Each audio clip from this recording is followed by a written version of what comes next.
Take your time. Was it right around here? I can't find it. I mean, it should be right here, but Wait, it's it not. looks like a page has been ripped out right there in the middle of the diary. Hold on to that just like that for me.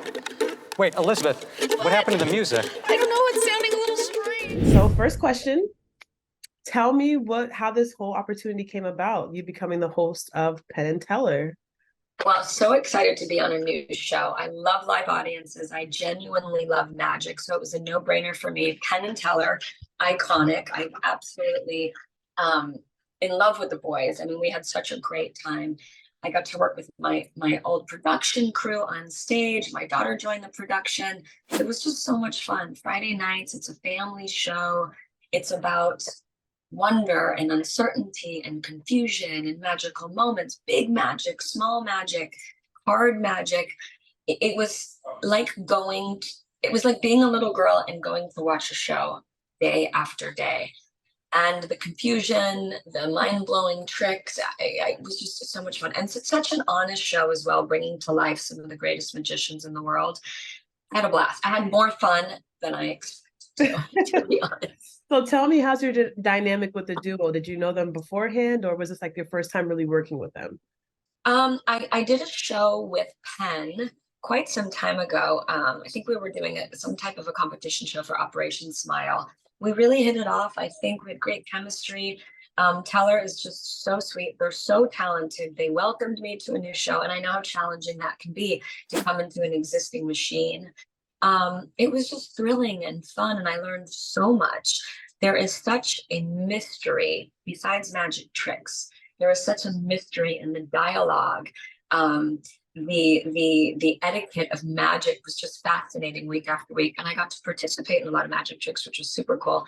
I got to learn some magic tricks, even cooler, but nobody really revealed secrets. And that's what I love about this show, is I left every show wondering and wanting more and learning and trying to figure it out and laughing and crying and like all kinds of things happen. So it's just got all the elements for a perfect family show. So you said secrets. So what's one thing that you really learned or took away from while working on the show? What's so strange, which I never knew, and it might not make sense to you or the viewer until they watch the show, there's like a secret language that magicians speak. So as Penn and Teller are trying to figure out each particular trick to see if the world's greatest magicians like actually fooled them, they're speaking to other magicians in code, like using words and references that make no sense to the audience and certainly didn't make any sense to me. So I was watching it like an audience member, yet I was hosting it. And one of the reasons that they do that is to keep it honest and to not blow it for the audience at home watching it. And it was interesting because my daughter was on the production with me, and she was so frustrated every day because she wanted to know how every trick was done. I love magic so much that I didn't want to know. So it's a tricky way of producing a television show on magic without blowing it for the audience. And I think they did that really well.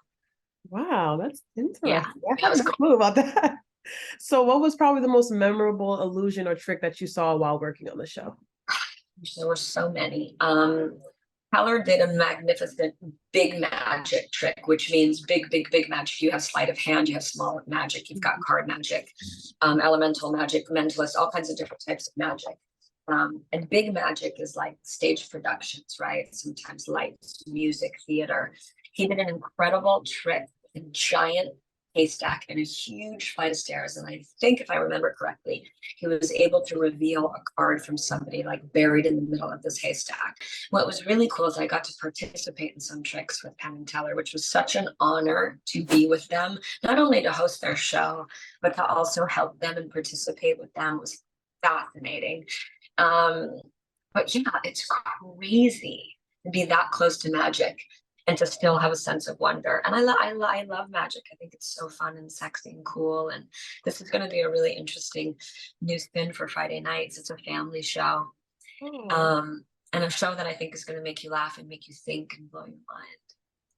Oh my God, I have to ask though. Does Teller speak off camera?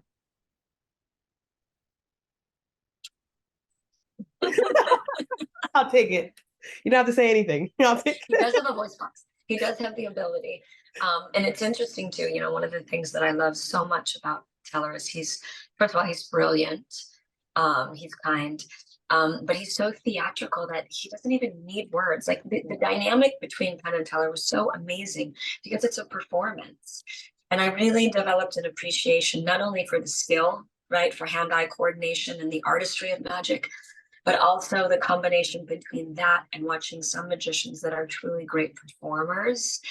And it was so entertaining. I know you mentioned how you like build an intimate bond with like dance partners on Dancing with the Stars. How did you kind of build a bond with this duo developing this show? Like, what's something that you really took away from working with them so closely?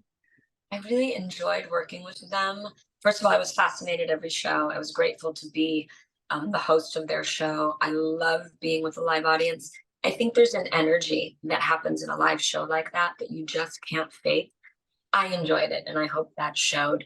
But we had fun, and really, in a show like that, when you have a live audience, you're kind of in it together. When things go wrong, hopefully they rely and trust me as a host. When things go wrong on my end, I rely on them to keep it going. I mean, there's so many elements on a live show. You know, your production, your crew, your studio audience hype man who's got to keep the energy up. We're really like in it together as a production, and things go wrong. I actually like when things go wrong because that's why I love live television. I like the unexpected. That's why I love magic. I like uncertainty. What is your magic trick? Like, what's going to be your staple magic trick if you've picked up so many along the way already? I took home so many great souvenirs. They've actually been working with dye because there's an artistry, right? There's a hand-eye coordination. Sleight of hand magic is really complicated, and I'm always fascinated. Oops, did I lose you? No, I'm always fascinated by those sort of things, right? And there's a skill set, like not everybody can be a great magician. And then there's an element of theater and performance and confidence and spontaneity.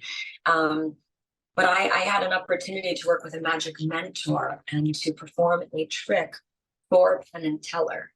I mean, you talk about pressure.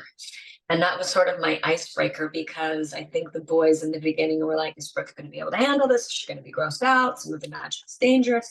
I did all kinds of things, from like having things shot at me this far from my face, wearing a hard hat, having a magician that I don't know levitate me over a table.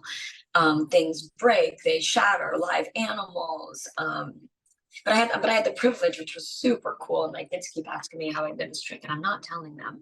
And you'll have to tune in and watch it. But I had the privilege of working with a brilliant magic mentor for weeks to prepare a trick where I put a needle through my ear and dental floss. And it was an epic trick. And I got to perform the trick for Penn Teller with them like this close to me. So no cheating allowed. And I worked so hard to perfect this trick. So I'm excited about it. Okay, that was all I had. Thank you so much. Thank you so much.